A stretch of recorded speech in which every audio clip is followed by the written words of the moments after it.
Africa is naturally one of the most beautiful continents. The world's largest sand desert and the world's longest river both happen to be in the continent, which is said to be the cradle of civilization. But one thing Africa isn't famous for has to be their football. The continent has only produced one Ballon d'Or winner, and an African country has never gone to the final of a World Cup, with Morocco's 2022 World Cup being the best run an African country has ever achieved. Although African football isn't known for its domination and quality throughout the world, that doesn't make it any less interesting. And just like every continent, except for Antarctica, Africa has a continental trophy that each country tries to win every 2 years, known as the African Cup of Nations, or AFCON for short. And this year's edition of the tournament that is held in Cameroon sure has had its crazy moments so far. Like when Iman Shuaib, an Egyptian who had played in all group games for the side, got injured. And now you may ask yourself, what's so crazy about that? Well, he got injured by trying to attempt a backflip in training. Egypt would go on to lose their knockout match against the Congo in penalties. And that's just the first thing on the list. Remember Tunisia? The country which had stunned France at the World Cup, beating them 1-0. Well, they would crash out in the group stages, unable to win a single game, placing last in their group behind Namibia, who was 115th in the FIFA World Rankings.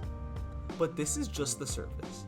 See, Ghana, who are seen as a force to be reckoned with at this tournament, winning it 4 times before, had found themselves in a bad position before their last group match. Gaining just 1 point, they needed to win their last group game against Mozambique. And many thought that they had it in the bag. Up 2-0 heading into injury time, and Egypt unable to get a win, it seemed as though they were headed to the knockout round. Until Mozambique had scored off of a penalty in the 91st minute. But still, the game's almost finished, so no need to worry, right?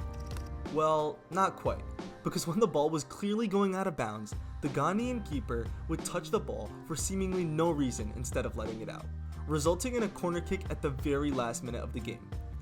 Mozambique would go on to score a header off of the corner, crashing Ghana out of the tournament. Honestly, this one has had to hurt. And now let's take it to the match between Cameroon and Gambia. Cameroon also needed a win on the final match day, and they would find themselves in desperation, until they had scored an injury time winner to go up 3-2. But just like Ghana's game, Gambia would win a last-second corner kick. This was their last chance to score. And there it was, a last-second goal, sending the Gambians running to the fans, celebrating like crazy. But wait, it seemed as though the spirit of Maradona had come through this Gambian player, because he would score with his hands. Obviously, VAR would go on to cancel the goal, and this is probably the funniest moment at AFCON. It's a crazy choice to me that Cameroon had decided to not go with Onana as their starting keeper of the tournament.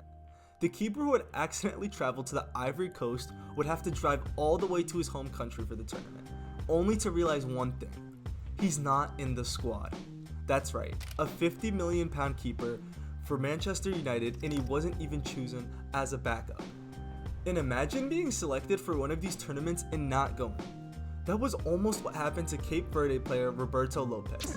He was on LinkedIn, which is a social media app that is basically your resume for everyone to see online.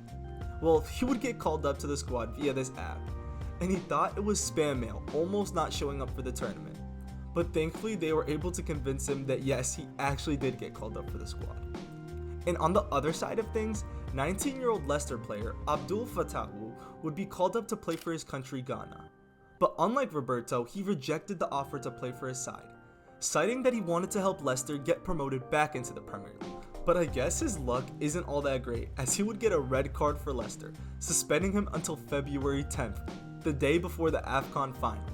So if he had just gone with Ghana, he would have already been back into the squad. And a special shout out to Cape Verde for impressively making it to the quarterfinals. The island nation has a population of just 500,000. To put that into scale, Nigeria, who also find themselves in the quarterfinals at the time of writing this, have a population of over 200 million. This goes to show that AFCON always has fairy tale runs, and it doesn't matter how big or small your nation is, everybody has a shot at glory. We can't forget about the Ivory Coast either. The Elephants, who had gone on to lose their third group stage game 4-0 against Equatorial Guinea, had finished third in their group, just barely enough to get into the next round. Many had written them off because they had lost 2 group games. Well, at the time of writing this, Ivory Coast had just beaten the reigning champions Senegal in penalties, going through to the quarterfinal, meaning that there will be a new champion in this year's edition of the tournament.